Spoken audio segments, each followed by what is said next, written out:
Assalamualaikum warahmatullahi wabarakatuh.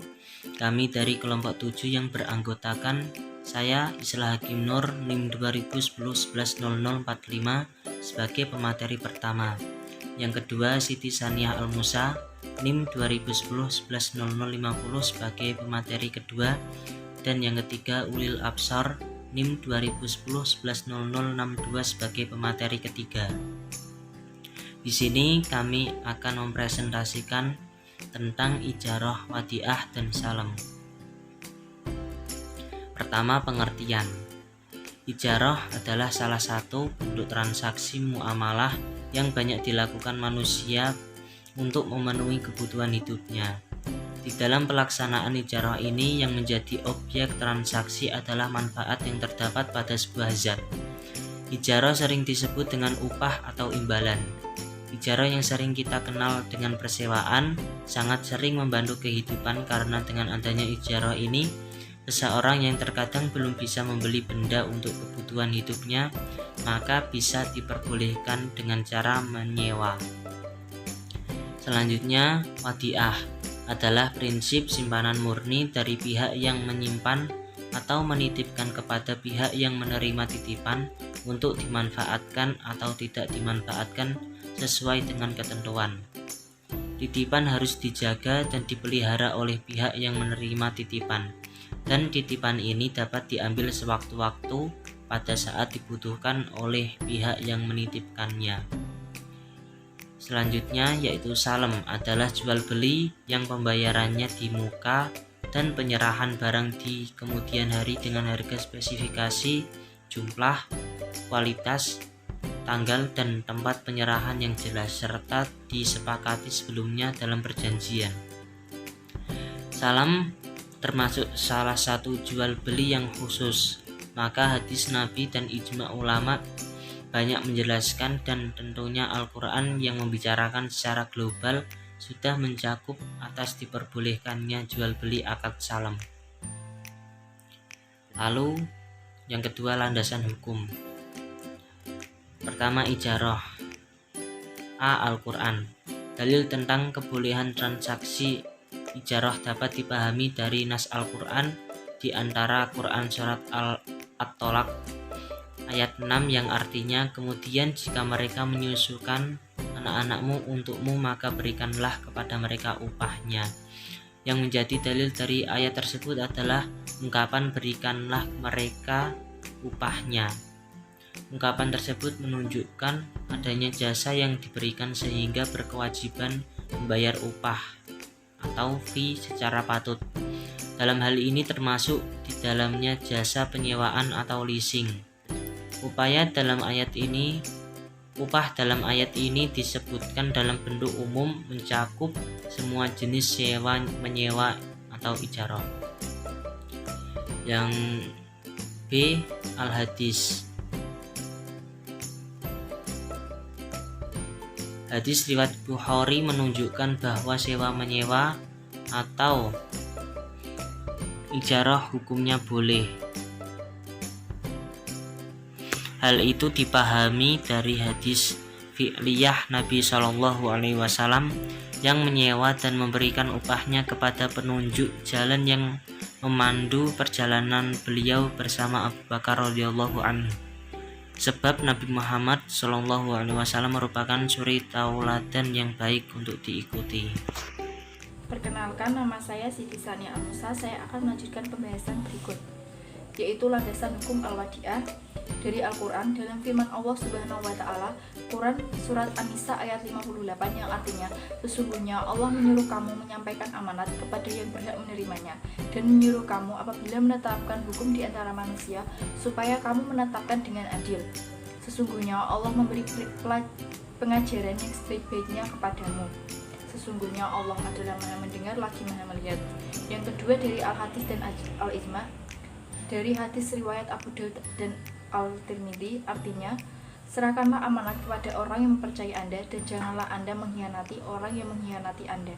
Yang kedua, hadis riwayat At-Tabrani dari Ibnu Umar radhiyallahu anhu berkata kepada Rasulullah SAW, bersabda, tiada kesempurnaan iman bagi orang yang tidak beramanah, tiada sholat bagi yang tidak bersuci. Yang ketiga, landasan hukum dari ijma dijelaskan oleh Muhammad Syafi'i Antonio bahwa para tokoh ulama Islam sepanjang zaman telah melakukan ijma atau konsensus terhadap legitimasi al-wadi'ah karena kebutuhan manusia terhadap hal ini jelas terlihat. Yang ketiga, salam dari Al-Quran dalam firman Allah Subhanahu wa taala, Quran surat Al-Baqarah ayat 282, yang artinya, hai orang-orang yang beriman, apabila kamu bermuamalah tidak secara tunai untuk waktu yang ditentukan, hendaklah kamu menuliskannya. Dalam kaitan ayat tersebut, Ibnu Abbas menjelaskan keterkaitan ayat tersebut dengan transaksi bai as-salam. Hal ini tampak jelas dari ungkapan beliau, saya bersaksi bahwa salam atau salam yang dijamin untuk jangka waktu tertentu telah dihalalkan oleh Allah pada kitabnya dan diizinkannya. Ia lalu membaca ayat tersebut di atas. Yang kedua, dari Al-Hadis, Ibnu Abbas meriwayatkan bahwa Rasulullah SAW datang ke Madinah di mana penduduknya melakukan salaf atau salam dalam buah-buahan untuk jangka waktu 1, 2, dan 3 tahun. Beliau berkata, barang siapa yang melakukan salaf atau salam, hendaknya ia melakukan dengan takaran yang jelas dan timbangan yang jelas pula untuk jangka waktu yang diketahui. Bahasannya selanjutnya adalah rukun dan syarat. Yang pertama, ijarah. Menurut ulama Hanafiyah, rukun al-ijarah itu hanya satu, yaitu ijab. Ungkapan menyewakan dan qabul, yaitu persetujuan terhadap sewa menyewa. Akan tetapi, jumhur ulama mengatakan bahwa rukun al-ijarah ada 4, yaitu yang pertama orang yang berakad, yang kedua sewa atau imbalan, yang ketiga manfaat, yang keempat sigot, yaitu ijab dan qabul. Ulama Hanafiyah menyatakan bahwa orang yang berakad, sewa atau imbalan dan manfaat termasuk syarat-syarat al-ijarah, bukan rukunnya. Yang kedua, wadi'ah. Rukun dari akad titipan yang harus dipenuhi dalam transaksi ada beberapa hal sebagai berikut. Yang pertama, pelaku akad, yaitu penitip dan penyimpan atau penerima titipan. Yang kedua, objek akad, yaitu barang yang dititipkan. Yang ketiga, sigoh, yaitu ijab dan qabul. Syarat yang terdapat dalam wadi'ah yaitu 1. Orang yang menitipkan syaratnya balik, berakal, dapat dipercaya, dan syarat-syarat lain yang berkaitan dengan kesepakatan bersama. Yang kedua, orang yang menerima titipan syaratnya balik, berakal, dapat dipercaya, dan syarat-syarat lain yang berkaitan dengan kesepakatan bersama. Yang ketiga, barang yang dititipkan adalah barang atau benda itu merupakan suatu yang berwujud, dimiliki oleh orang yang menitipkan, dan dapat diserahkan ketika perjanjian berlangsung. Yang keempat, ijab dan qabul. Wadi'ah dimengerti oleh kedua belah pihak. Ijab merupakan ucapan dari penitip dan qabul adalah ucapan dari penerima titipan. Yang kelima, penyimpangan praktik wadi'ah amanah menjadi wadi'ah damanah. Salam. Rukun salam yang pertama terdiri dari muslam atau pembeli, yang kedua muslam ileh atau penjual, yang ketiga modal atau uang, yang keempat muslam feh atau barang, yang kelima sigot atau ucapan. Syarat-syarat terpenting salam yaitu 1. Model transaksi baik salam. Yang A. Modal harus diketahui. B. Penerimaan pembayaran di tempat kontrak. Yang kedua, al-muslam feh atau barang. Syarat-syarat yang harus terpenuhi dalam al-muslam feh sebagai berikut. A. Spesifik dan dapat diidentifikasi secara jelas. Yang B. Penyerahan barang dilakukan di kemudian hari. Yang ketiga, tempat penyerahan. Macam-macam ijarah, wadi'ah, dan salam. 1. Ijarah dilihat dari objeknya. Akad al-ijarah oleh para ulama dibagi menjadi 2, yaitu A. Al-ijarah yang bersifat manfaat seperti sewa menyewa rumah, toko, kendaraan, pakaian, dan perhiasan.